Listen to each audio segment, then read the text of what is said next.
Avec le nouvel algorithme YouTube, je remercie tous ceux qui pensent à mettre un like et un commentaire. C'est le meilleur moyen de me soutenir et de permettre à la chaîne de gagner en visibilité. Et pensez aussi à activer la cloche pour être au courant des dernières vidéos.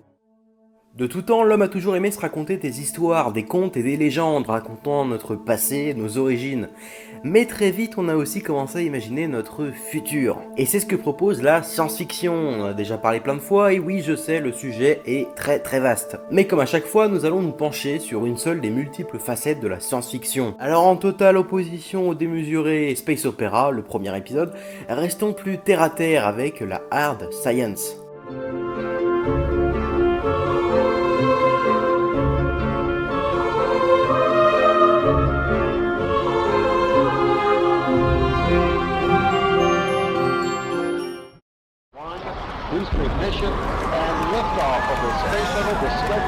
Lorsque vous cherchez à imaginer le futur de l'humanité, vous avez souvent deux solutions. Soit vous partez très loin dans le futur et imaginez un monde à la Mass Effect, où les lois de la physique et la science, on s'en fout un peu, ou alors vous décidez de rester dans un futur plus proche, et décidez d'utiliser des technologies plus réalistes, ou du moins réalisables. Et c'est ça la base de la hard science. Ses origines remontent à certains écrits d'Isaac Asimov, un romancier et biochimiste et surtout l'un des pères fondateurs du roman de science-fiction. En tant que scientifique donc, il ajouta à ses récits de SF énormément d'éléments scientifiques, et ce qui mènera par la suite au hard SF. C'est d'ailleurs dans le cycle Fondation, une suite de plusieurs romans nous plaçant dans un univers de SF Space Opera près de 22 000 ans dans le futur. Dans ce cycle donc qui comporte 7 romans, Fondation, Fondation et Empire, Seconde Fondation, Fondation foudroyée, Terre et Fondation, Prélude à Fondation et Aube de Fondation. Ouais, c'est pas mal. Je disais donc dans Fondation, l'humanité s'est étendue jusqu'aux confins de notre galaxie et peuple maintenant près de 25 millions de planètes. Le tout divisé en plusieurs empires galactiques. Je vais pas vous raconter l'histoire de Fondation en détail car ce serait extrêmement long mais aussi hors sujet avec la vidéo. Mais dans cet univers, un mathématicien va faire parler de lui. Son nom est Harry Shelton. D'ailleurs oui, c'est son nom qui va inspirer le personnage de Sheldon Cooper dans The Big Bang Theory. Ce mathématicien donc est l'inventeur de la psychohistoire. La psychohistoire, c'est une science purement fictive inventée par Asimov. Celle-ci est capable de prédire l'avenir. Ouais, rien que ça. Rapidement, le but de cette science, c'est grâce à des statistiques et aux mathématiques, pouvoir prédire les comportements et les mouvements sociaux, et ainsi pouvoir éviter toutes sortes de gros problèmes sociétaux ou économiques. Petit rappel, le cycle Fondation, ça date d'entre 1951 et 1993. Donc autant vous dire que là, Asimov, il était carrément visionnaire. Parce que oui, la psychohistoire maintenant, ça existe. Bon alors pas exactement comme dans le roman sous cette forme, mais ça y ressemble pas mal. Cette science qui n'est pas fictive pour le coup, c'est la cryodynamique.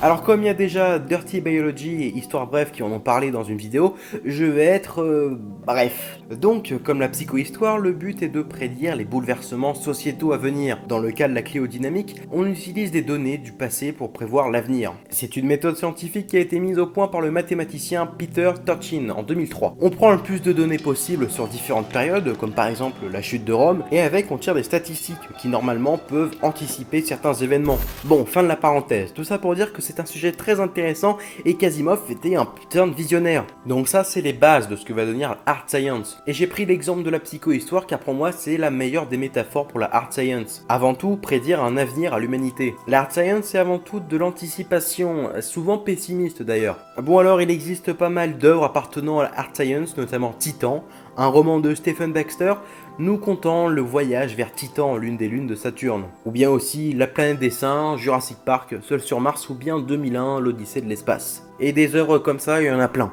Alors je vous laisse compléter la liste en commentaire. Mais s'il y a bien une œuvre récente qui pour moi représente à merveille ce que véhicule la hard science, c'est bien Interstellar. Sorti en 2014 et réalisé par Christopher Nolan, ce film nous plonge dans un futur proche, où l'humanité est en déclin et est sujette à une grave crise alimentaire. C'est d'ailleurs la base de beaucoup de scénarios de hard science. L'humanité est en danger et fait face à un défi, qu'il soit d'ordre écologique, sociétal ou même une guerre. L'humanité perd tout repère et est désespérée. De nombreuses tempêtes de poussière ravagent les champs et empêchent toute production agricole, menant l'humanité au bord du précipice. Tellement que l'humanité semble perdue, maintenant on enseigne dans les écoles que les missions Apollo sont fake, et ainsi dans le futur proche, la théorie du complot aurait gagné. Je vais pas vous spoiler le film pour ceux au fond qui l'ont toujours pas vu, mais pour faire court, on découvre un trou de verre qui mènerait à de potentiels mondes habitables et ainsi pouvoir déménager l'humanité. Quelques années auparavant, la NASA NASA a envoyé plusieurs groupes pour aller explorer ces mondes pour trouver une planète potentiellement habitable pour l'humanité. Et puis sans nouvelles, la NASA envoie à nouveau nos personnages principaux à la recherche des disparus.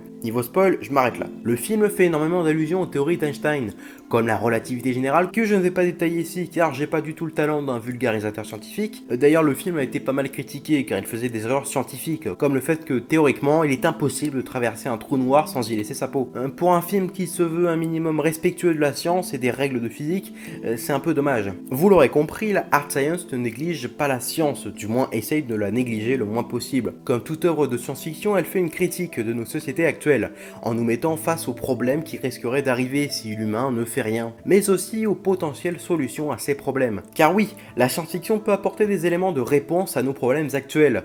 J'en parlerai d'ailleurs peut-être dans une prochaine vidéo, rendant ainsi l'anticipation d'autant plus intéressant.